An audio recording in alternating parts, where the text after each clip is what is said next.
इसको बुलाओ जरा।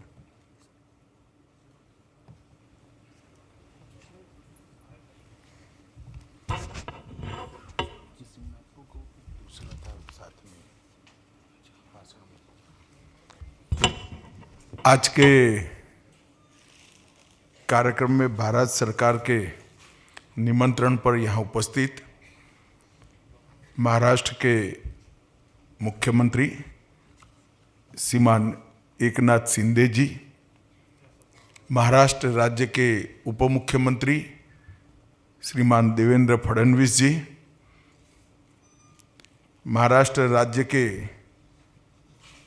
उप मुख्यमंत्री अजित दादा पवार साहब, महाराष्ट्र राज्य के सहकारिता मंत्री श्री दिलीप वलसे पाटिल जी, हमारे पुणे के प्रभारी मंत्री और भारतीय जनता पार्टी के वरिष्ठ नेता श्री चंद्रकांत दादा पाटिल जी, महाराष्ट्र सरकार के राजस्व मंत्री श्रीमान राधाकृष्ण विखे पाटिल जी, मंच पर उपस्थित मेरे साथी मंत्री वर्मा जी और उपस्थित सभी भारत सरकार और राज्य सरकार के अधिकारीगण और आज के कार्यक्रम में आए हुए महाराष्ट्र के सहकारिता आंदोलन से जुड़े हुए भाइयों बहनों, आप सभी को नमस्कार। सबसे पहले अजित दादा उप मुख्यमंत्री बनने के बाद पहली बार आए हैं और मैं इनके साथ पहली बार मंच पर कार्यक्रम कर रहा हूं, तो मैं दादा को एक बात कहना चाहता हूं। दादा, बहुत समय के बाद आप सही जगह पर बैठे हो। यही जगह सही थी मगर बहुत देर कर दी आपने। मित्रों, आज महाराष्ट्र सहकारिता का हमेशा देश भर की सहकारिता का कैपिटल रहा है। महाराष्ट्र से ही सहकारिता के संस्कार समग्र देश के अंदर फैले हैं और यहीं पर विठलराव विखे पाटिल, धनंजयराव गाडगिल, वैकुंठ भाई मेहता, अनेक सहकारी महर्षियों ने महाराष्ट्र को सहकारिता के क्षेत्र में एक विशेष पहल कराने का काम किया और इसी को मॉडल समझते हुए देश भर का सहकारिता आंदोलन आगे बढ़ा। आज भी आप सहकारिता आंदोलन के विकास की दिशा देखेंगे तो गुजरात, महाराष्ट्र, कर्नाटक एक प्रकार से पुराने मुंबई राज्य के हिस्सों में ही सहकारिता आंदोलन आगे बढ़ा है, पनपा है, पल्लवित हुआ है। और इसलिए सेंट्रल रजिस्ट्रार की ऑफिस का काम पूर्ण तरह से डिजिटल करने का जो कार्यक्रम था वो हमारे मंत्रालय के सचिव ज्ञानेश कुमार जी ने उचित निर्णय किया कि वो कार्यक्रम महाराष्ट्र में और पुणे में किया जाए। और आज मल्टी स्टेट कोऑपरेटिव समितियों की देखभाल करने वाला सेंट्रल रजिस्ट्रार की ऑफिस का पूरा सिस्टम CRCS का कार्यक्रम आज से पूर्णतया डिजिटल हो रहा है। अब कोई भी मल्टी स्टेट कोऑपरेटिव सोसाइटी को अपनी ब्रांच बढ़ानी है, दूसरे राज्य में जाना है, अपना ऑडिटेड बैलेंस शीट फाइल करना है, अपनी रिपोर्ट भेजनी है, किसी भी चीज के लिए कहीं पर जाने की जरूरत नहीं है। आपकी ऑफिस से ही आप भारत सरकार के रजिस्ट्रार के यहाँ पूरा कॉरेस्पॉन्डेंस कर सकते हो और वो वैध होगा। सेंट्रल रजिस्ट्रार का कार्यालय रजिस्ट्रेशन बायलॉज का रजिस्ट्रेशन, बायलॉज में अमेंडमेंट, ऑडिटिंग और सेंट्रल रजिस्ट्रार के द्वारा ऑडिटिंग का मॉनिटरिंग और चुनाव की पूरी प्रक्रिया, एचआर का विकास करना, विजिलेंस और प्रशिक्षण, ये सारे कार्यक्रमों को समाहित कर ये पोर्टल को बनाया गया है। एक प्रकार से पूर्ण पोर्टल है। आज मैं ये 3 युवाओं को भी बहुत बहुत बधाई देना चाहता हूं, जिन्होंने पोर्टल के लिए एक हैकाथन किया गया था, जिसमें अपना पूरा योगदान दिया है। नरेंद्र मोदी जी ने सहकार से समृद्धि का जो विचार रखा है, वो विचार के अंदर उन्होंने बड़े गहरे तत्वदर्शन के तहत ये विचार रखा है। मोदी जी ने इस 9 साल के अंदर देश के 60 करोड़ गरीबों को अपने पूरे जीवन के करने के काम 9 साल में समाप्त कर दिए। देश में 60 करोड़ लोग ऐसे थे जिनके कुछ स्वप्न थे। स्वप्न क्या थे? कि कभी मेरा एक घर बन जाए, घर है तो घर में बिजली आ जाए, बिजली है तो गैस का सिलेंडर आ जाए, मेरे यहां परिवार के खाने पीने की व्यवस्था हो जाए, शौचालय बन जाए, मेरे परिवार की स्वास्थ्य की सारी सुविधाओं की मैं चिंता कर पाऊं। कुल मिलाकर गरीब व्यक्ति के मन में जितने उद्देश्य थे, जिसके लिए वो उद्यम करता था, 60 साल से लगा था, 2-2, 3-3 पीढ़ी चली गई, वो सारे काम नरेंद्र मोदी जी ने ये 9 साल में एक ही झटके में समाप्त कर दिया। उसको घर देने का काम कर दिया, घर के अंदर शुद्ध पीने का पानी पहुंचा दिया, उसके घर में गैस का सिलेंडर पहुंचा दिया, शौचालय पहुंचा दिया, 5 लाख तक का स्वास्थ्य का पूरा खर्चा उठा लिया और प्रति व्यक्ति प्रति माह 5 किलो अनाज भी फ्री देने का काम नरेंद्र मोदी जी ने कर दिया और बिजली भी दे दी। अब गरीब को अपना रोज जो काम करता था, उससे जो पैसा खर्च करता था, वो सारे काम भारत सरकार ने एक ही झटके में समाप्त कर दिए। ये गरीब व्यक्ति जो 60 करोड़ गरीब थे देश के, वो देश के अर्थतंत्र के साथ नहीं जुड़े थे। इसके पास बैंक अकाउंट भी नहीं था, उसको बैंक अकाउंट देने का काम भी पूरा कर दिया और उसके पूरी गाढ़ी कमाई अपने परिवार की ये प्राथमिक चिंताओं करने में समाप्त होती थी। ये चिंताएं भी समाप्त हो गई।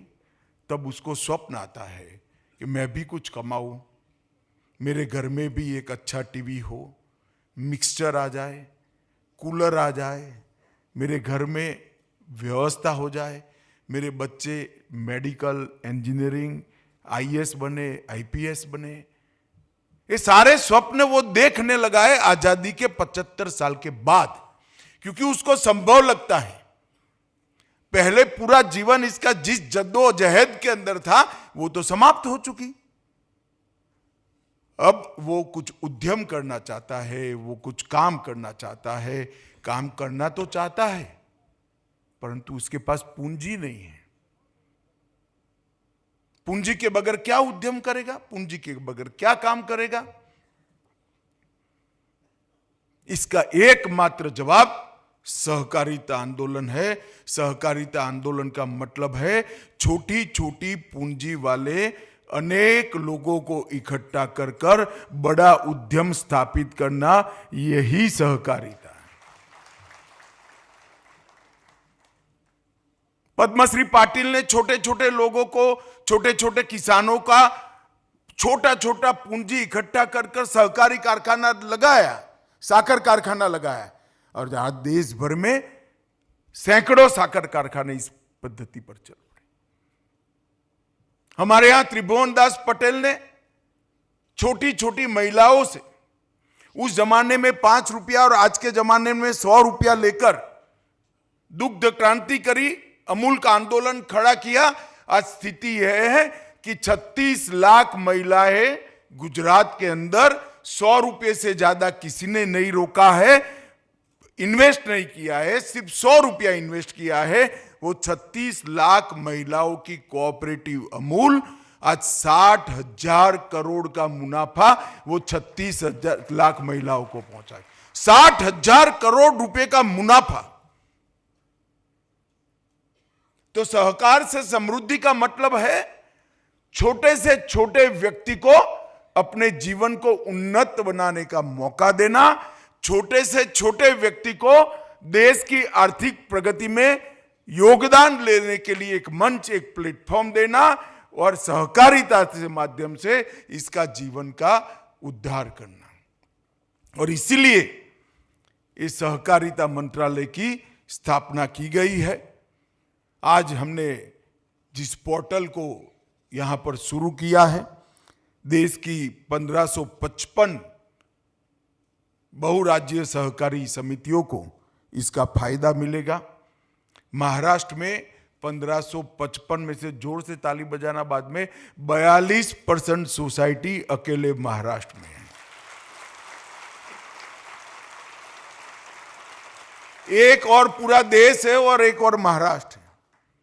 जितनी मल्टी स्टेट कोऑपरेटिव सोसाइटी देश भर में है उसमें से 42% महाराष्ट्र में है। मैं इसलिए आया हूं कि महाराष्ट्र के सभी सहकारिता आंदोलन के नेताओं को बताना चाहता हूं कि हमारी स्ट्रेंथ क्या है।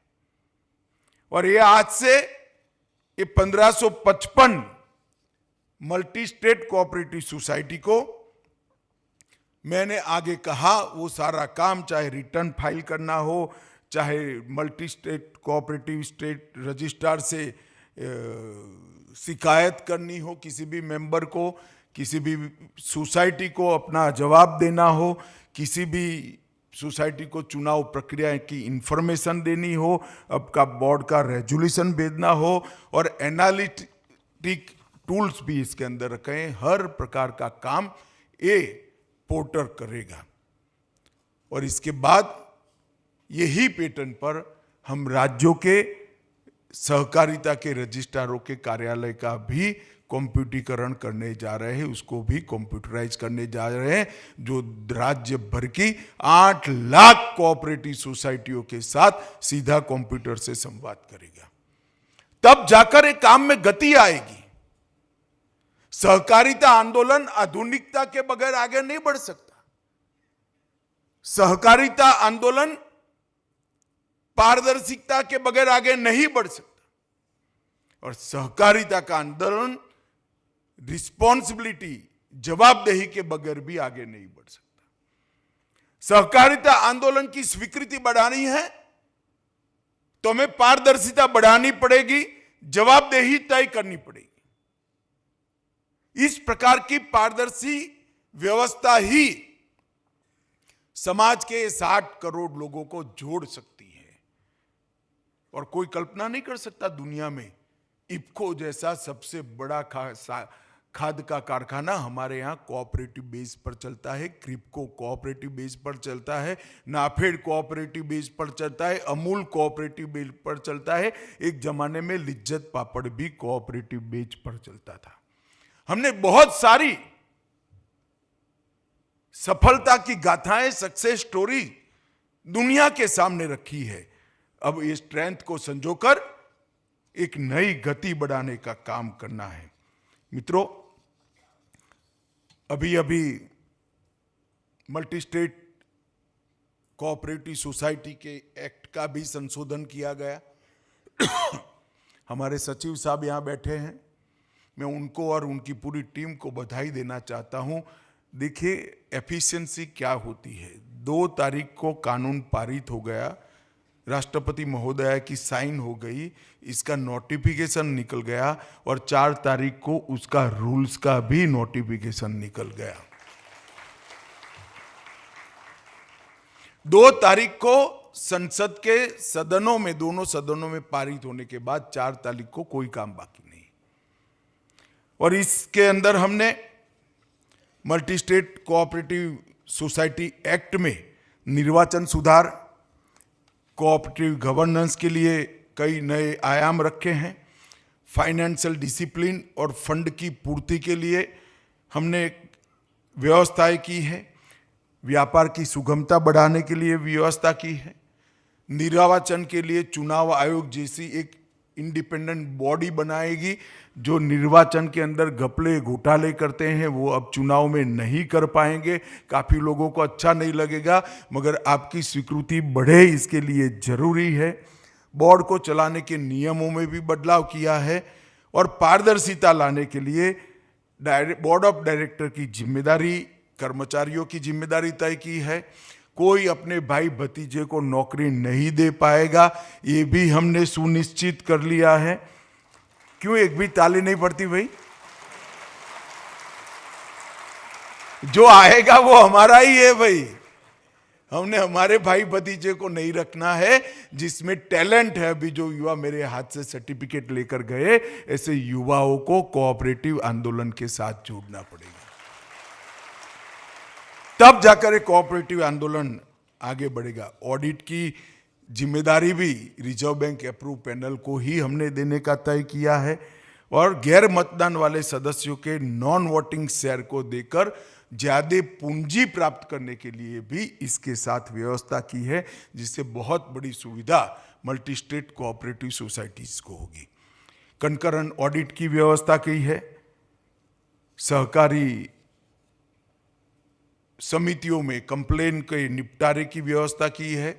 सूचना का अधिकार भी लागू किया है। ढेर सारी व्यवस्थाएं हमने की है। मित्रों, नरेंद्र मोदी जी के नेतृत्व में, मोदी जी के सतत मार्गदर्शन से हमने पैक्स को लाइव बनाने का तय किया है। सबसे पहले हमने तय किया है कि 5 साल में 3 लाख पैक्स नए बनाएंगे और सहकारिता आंदोलन को हर गांव तक पहुंचाने का काम ये भारतीय जनता पार्टी की नरेंद्र मोदी सरकार। 3 लाख नए पैक्स बनेंगे। 70 साल में, 75 साल में 93,000 पैक्स बने हैं। अगले 5 साल के अंदर 3 लाख नए पैक्स लगाएंगे। हमने जितने भी पैक्स बने हैं इस सबका कंप्यूटराइजेशन का काम समाप्त कर दिया है। पैक्स अब कॉमन सिविल सर्विस सेंटर है।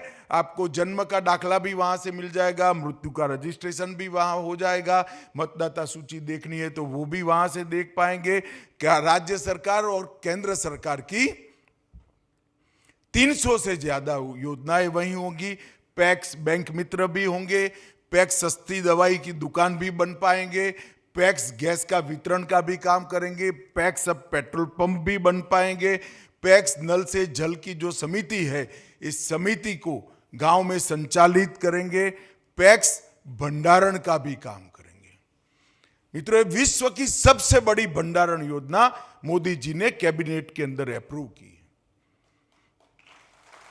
राज्य सरकार और केंद्र सरकार जो धान और गेहूं खरीदेगी या रागी खरीदेगी, ज्वार खरीदेगी, बाजरा खरीदेगी, मक्का खरीदेगी, वो कोई फूड कॉरपोरेशन ऑफ इंडिया के बड़े गोडाउन में नहीं जाएगा, आपके तहसील में ही रहेगा और वहीं से सस्ता अनाज की दुकान पर चला जाएगा। ट्रांसपोर्टेशन शून्य हो जाएगा और इसके लिए बहुत बड़ी योजना है। दिलीप वरसे पाटिल यहां बैठे, मेरा उनको आग्रह है, सुबह हमारे तीनों महानुभाव मुख्यमंत्री और दोनों उप मुख्यमंत्री को मैंने बनाया। महाराष्ट्र ने इसका सबसे ज्यादा फायदा लेना चाहिए। एक भी तहसील ऐसी न हो जहां कोऑपरेटिव भंडारण की, स्टोरेज की व्यवस्था न की जाए। और बहुत मल्टी डायमेंशनल है ये स्टोरेज। कोऑपरेटिव के पास ट्रैक्टर भी होगा, ड्रोन भी होगा। स्टोरेज कोऑपरेटिव के पास पराली को उठाने के लिए मशीनों की व्यवस्था भी होगी। ढेर सारा काम इसके माध्यम से हो जाएगा। इसका मैक्सिमम फायदा महाराष्ट्र ने लेना चाहिए, ऐसा मेरा मानना है। मित्रों, अब कोऑपरेटिव को जेम के प्लेटफॉर्म का भी फायदा मिल रहा है। हम एक सहकारी कोऑपरेटिव डेटा बना रहे हैं। आप मेरे ऑफिस में कभी चाय पीने आइएगा, सच अर्थ में कह रहा हूं। तो मेरे लैपटॉप पर मैं आपको महाराष्ट्र दबा कर दूंगा तो कितनी कोऑपरेटिव सोसाइटीज है आ जाएगा। फिर एक जिले में चले जाएंगे, पुणे जिले में चले जाएंगे तो पुणे जिले की आ जाएगी। फिर एक तहसील में चले जाएंगे तो तहसील में आ जाएगी। और फिर हर गांव का नाम लिखोगे तो गांव की हो जाएगी। इसके साथ कौन से गांव में कोऑपरेटिव आंदोलन नहीं है वो भी सूची साथ में ही दिखाई पड़ेगी। कोऑपरेटिव का अगर विस्तार करना है, इसको एक्सपांड करना है तो कहां करने की जरूरत है, कोई राज्य को अब जानने की जरूरत नहीं, कंप्यूटर पर मिल जाएगा। दिलीप वळसे पाटिल साहब चाहेंगे कि महाराष्ट्र के कितने गांवों में पैक्स नहीं है तो कंप्यूटर पर उसकी सूची तहसील वाइज, जिले वाइज मिल जाएगी, वहां पर पैक्स रजिस्टर करनी है। ये बहुत बड़ा कार्यक्रम और इसका 95% काम हमने पूरा कर दिया है। हम एक नई कोऑपरेटिव पॉलिसी भी लेकर आए हैं। हम कोऑपरेटिव यूनिवर्सिटी भी बना रहे हैं जिसके माध्यम से कोऑपरेटिव के साथ साथ जितने एक्सटेंशंस हैं, चाहे डेयरी उद्योग हो, चाहे चीनी उद्योग हो, चाहे मछुआरा समिति के शीत केंद्र हो, अनेक प्रकार के काम कोऑपरेटिव्स करती हैं। इसके टेक्निकल एजुकेशन की व्यवस्था भी इसी के साथ जुड़ जाएगी। तो युवाओं को इसके साथ हम जोड़ेंगे। मित्रों, हमने 3 नई कोऑपरेटिव सोसाइटीज बनाने का काम किया है। Multi state cooperative society Bharat सरकार बन गई है। बहुराज्य ऑर्गेनिक प्रोडक्ट मार्केटिंग के लिए एक सोसाइटी। ऑर्गेनिक प्रोडक्ट के लिए, प्राकृतिक खेती के लिए ढेर सारे किसान आगे आए हैं, मगर उनको सर्टिफिकेशन नहीं है और उनको अपने उपज का मूल्य नहीं मिलता है। एक मल्टी स्टेट कोऑपरेटिव सोसाइटी बनेगी जो पैक्स से एपेक्स तक जहां जहां किसान ऑर्गेनिक फूड्स, ऑर्गेनिक कृषि उपज बना रहा है उसको परचेस कर भारत ब्रांड के साथ इसका मार्केटिंग कर इसका पूरा मुनाफा वो किसान के खाते में वापस देने का काम आज जैविक सोसाइटी। अभी हमने ट्रायल बेस पर अमूल का काम कर दिया है, बहुत सफलता से चल रहा है। हर महीने अमूल हर रोज 61 टन मटेरियल का अभी ट्रांजैक्शन कर रहा है। ये शुरुआती है। इसके साथ साथ किसान अपनी अच्छी प्रोडक्ट को एक्सपोर्ट नहीं कर पाता है। हमारे यहां गुजरात में जीरा और इसबगुल होता है मगर एक्सपोर्ट बहुत कम होता था। क्यों? क्योंकि मिट्टी लग जाती थी, इसकी सफाई की व्यवस्था नहीं थी, करना कुछ नहीं था। एक प्लास्टिक की दरी बिछा देनी थी, इस पर जीरा डालना था, खेत में खलियान में नहीं होता था। इसबगुल भी एक्सपोर्ट नहीं होता था। अब ये मल्टी स्टेट एक्सपोर्ट समिति किसान के पास से या पैक्स के पास से एग्रीकल्चर प्रोड्यूस को खरीदकर दुनिया भर के बाजार में बेचेगी और इसका मुनाफा भी मिल्क कोऑपरेटिव की पेटर्न पर सीधा किसान के पास जाएगा। वो मल्टी स्टेट कोऑपरेटिव नहीं रखेगी। एक्सपोर्ट का फायदा मेरे किसान भाइयों को होगा। इसी तरह से छोटे किसान बीज की खेती नहीं कर सकते थे। सीड्स का डेवलपमेंट करना है तो बड़ी कंपनियां इनको मौका नहीं देती। जिनके पास 15 एकड़, 20 एकड़, 15 हेक्टर, 30 हेक्टर भूमि है उसी को देते थे वो। अब आपके पास सिर्फ 2.5 बीघा मतलब 1.25 एकड़ भूमि है तो आप बीज का प्रोडक्शन कर सकते हो। ये मल्टी स्टेट सीड्स कोऑपरेटिव आपका बीज ले लेगी, आपको बीज बनाने का सर्टिफिकेशन भी करेगी और आपके बीज को वो अपने ब्रांड के साथ भारत के और विश्व के बाजार में भी बेचेगी, जिससे किसान ज्यादा प्रोडक्टिव क्रॉप अपने खेत के अंदर कर पाएगा। ये तीनों कोऑपरेटिव सोसाइटीज मैं स्पष्ट रूप से दिख रहा हूं कि जिस दिन पद्मश्री पाटिल ने साकर कारखाने की नींव डाली होगी उनको मालूम नहीं होगा, किसानों को भी मालूम नहीं होगा, शायद पद्मश्री पाटिल को भी मालूम नहीं होगा। देश भर के 10 करोड़ से ज़्यादा किसानों के उद्धार का काम हो रहा है। ये तीनों सोसाइटियाँ ऐसी है जो आने वाले दिनों में हमारे देश के करोड़ों किसानों की समृद्धि का मार्ग प्रशस्त करेंगे। पहले कोऑपरेटिव के साथ स्टेप मदर अप्रोच से व्यवहार किया जाता था। अब मोदी जी के नेतृत्व में किसी की हिम्मत नहीं है कोऑपरेटिव को स्टेप मदर अप्रोच से देखने की। हमने समान व्यवहार की। कॉरपोरेट के लिए जो व्यवस्था है वो सारी कोऑपरेटिव के लिए है। इनकम टैक्स के अंदर जो जो दोहरे मापदंड थे हमने समाप्त कर दिए। 31 मार्च को मैन्युफैक्चरिंग आरंभ करने वाली 31 मार्च के बाद मैन्युफैक्चरिंग आरंभ करने वाली समितियों को 15% दर का फायदा मिलेगा। टीडीएस में 3 करोड़ की उच्चतम सीमा भी तय कर दी। कैश भरने की सीमाओं का भी एक्सटेंशन कर दिया। और ये अभी अजीत दादा ने कहा कि कितने सालों से शुगर मिल का प्रॉब्लम पड़ा था। किसी ने कहा 10,000 करोड़ माफ हो गया, किसी ने कहा 10,000 नहीं, पेनल्टी और इंटरेस्ट गिन लो तो 30,000 करोड़ हर्षवर्धन भाई ने बताया। भाई मैं अलग दृष्टि से देखने वाला आदमी हूं। 10,000 करोड़ माफ हो गया, पेनल्टी के साथ 30,000 करोड़ माफ हुआ, रिट्रोस्पेक्टिव इफेक्ट से हुआ, वो तो है ही, मगर आगे लगना ही नहीं है, वो भी हो गया, सालों तक नहीं लग सकता। और जो कोऑपरेटिव का कंसेप्ट है, मुनाफा किसान का है, मुनाफे पर किसान का अधिकार है, उसमें सरकार टैक्स नहीं लगा सकती। ये सिद्धांत का तत्वतः भारत सरकार के वित्त मंत्रालय ने स्वीकार किया। इस समग्र सहकारिता आंदोलन के लिए बहुत बड़ी बात है, जो आने वाले दिनों में हमें बहुत बड़ा फायदा। और मैं तो मोदी जी का आभारी हूं, वित्त मंत्री जी का भी आभारी हूं। कभी भी रिट्रोस्पेक्टिव इफेक्ट से टैक्स बेनिफिट नहीं दिया है। केवल और केवल ये साहस नरेंद्र मोदी कर सकते हैं और कोई नहीं कर सकता। सहकारी समितियों के अधिभार को पहले 12% था, अब 60% कर दिया। मैट को भी 18.5% से 15% कर दिया। और क्रेडिट गारंटी फंड ट्रस्ट की निधि योजनाओं के लिए एनसीडीसी को पात्रता दे दी। और मैं आज सुबह भी हमारे तीनों नेताओं से बात करी, मुख्यमंत्री जी और दोनों उप मुख्यमंत्री से। महाराष्ट्र का एक भी कोऑपरेटिव साकर कारखाना ऐसा नहीं होना चाहिए जो इथेनॉल न बनाता हो। एनसीडीसी के पास ढेर सारा पैसा है। 10,000 करोड़ की घोषणा की, आप 10,000 करोड़ भूल जाइए, आपको जितना पैसा चाहिए इतना हम फाइनेंस करेंगे। कोऑपरेटिव शुगर फैक्ट्रियों के लिए समय है वायबिलिटी बढ़ाने का।